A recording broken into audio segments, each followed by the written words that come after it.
지난해에 이어 새해에도 연일 언론 보도에는 최저임금과 관련된 뉴스가 쏟아지고 있습니다. 경제 상황이 어려운 것도 고용이 줄어드는 것도 모든 탓은 최저임금 인상 탓이란 분위기입니다. 정말 모든 현상이 최저임금발 쇼크인지 팩트체크 김혜영 기자와 해보도록 하겠습니다. 김 기자, 최근 언론 보도에서도 이 경제 상황이 안 좋은 모든 탓을 최저임금 인상으로 화살을 돌리는 그런 분위기가 계속되고 있는 것 같습니다. 네, 기승전 최저임금이다 이런 이야기들 많이 들어보셨을 텐데요. 연일 언론을 뜨겁게 달구고 있는 이슈는 최저임금 인상입니다. 최저임금이 인상되면서 일자리를 잃고 있다. 그리고 고용이 늘지 않고 있다. 그리고 자영업자들이 망하고 있다. 이러다 나라가 망한다. 이런 다소 편협적인 이야기들이 쏟아지고 있는데요. 과연 사실인지 여부를 몇 가지 사례를 통해서 알아봤습니다.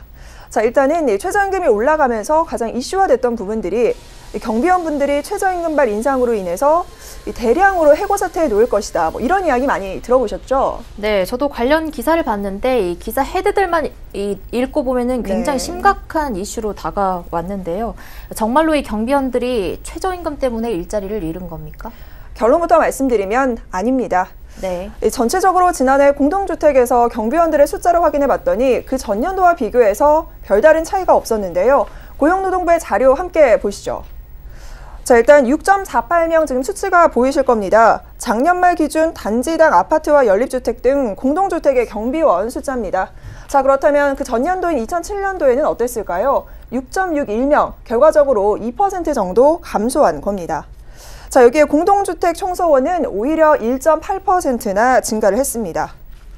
그렇다면 단지당 평균 인원이 아닌 전체 경비원과 청소원 수는 어떻게 됐을까요? 보도대로라면 감소를 했어야겠지만 오히려 2,000명 정도 늘어났습니다.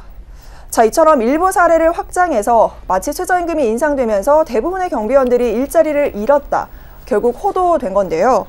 분명 최저임금이 인상되면서 인건비 부담이 늘어나다 보니 경비원 수를 줄이려는 곳들도 있겠죠. 하지만 문제는 모든 탓을 최저임금에 돌린 채 어떤 공포 분위기를 조성한다. 이런 것들은 잘못된 부분이다라는 지적이 나오고 있습니다.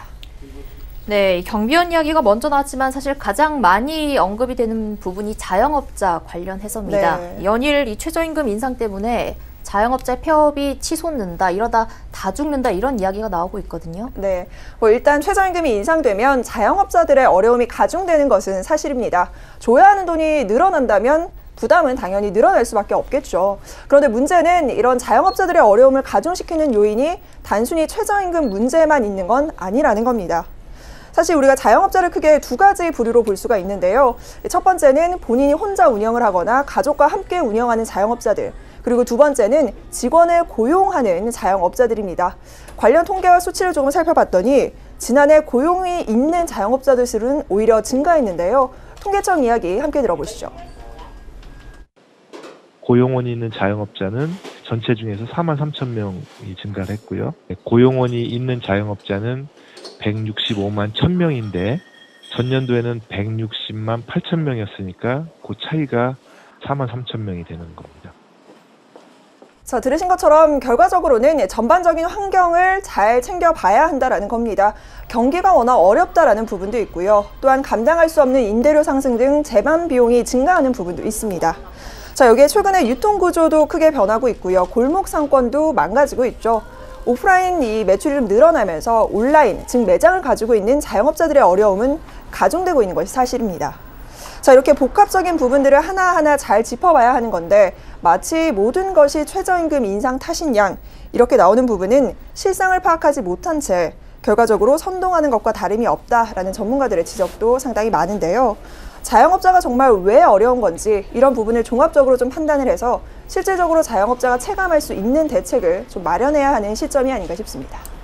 네, 그리고 이들뿐 아니라 이 최저임금 인상 때문에 대기업에까지 불똥이 튀었다라는 소식도 들려오거든요. 네. 현대기아차의 경우도 앞서 보도가 됐지만 평균 연봉이 9천만 원인데 지금 최저임금을 두고 사측과 노조 간 갈등을 빚고 있잖아요. 이런 경우는 어떻게 보십니까? 참 아이러니한 상황이죠. 네. 이 이야기를 연일 보고 있는 국민들의 피로감도 굉장히 커질 텐데 초봉 5천만 원의 대기업이 최저임금을 위반하는 이런 사례들이 속출할 것이다. 이런 기사가 쏟아지고 있고요.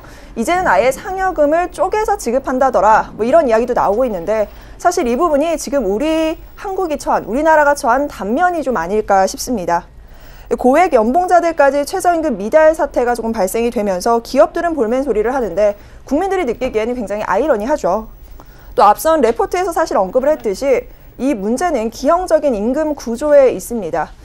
각종 수당이나 퇴직금의 기본이 되는 기본급을 좀 낮게 책정을 하고 그리고 오히려 상여금이나 이런 부분을 좀 많이 줬던 기형적인 임금 구조가 문제라는 건데요.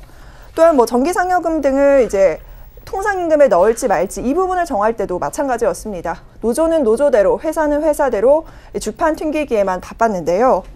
결국 최저임금발 문제가 아니라는 겁니다. 기형적인 임금구조 탓, 그리고 이 구태의연하게 진행돼 왔던 잘못된 이런 관행들이 드디어 수면 위로 올라온 건데 이걸 마치 모든 게 최저임금 탓이다 이렇게 돌려서는 안 된다라는 거고요.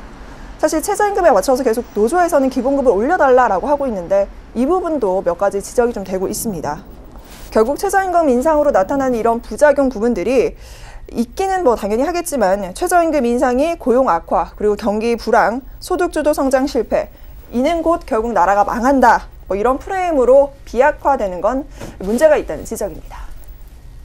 네, 연일 불거지고 있는 최저임금 인상 책임론, 그 진실에 대해 김혜영 기자가 파헤쳐 봤습니다. 오늘 말씀 고맙습니다.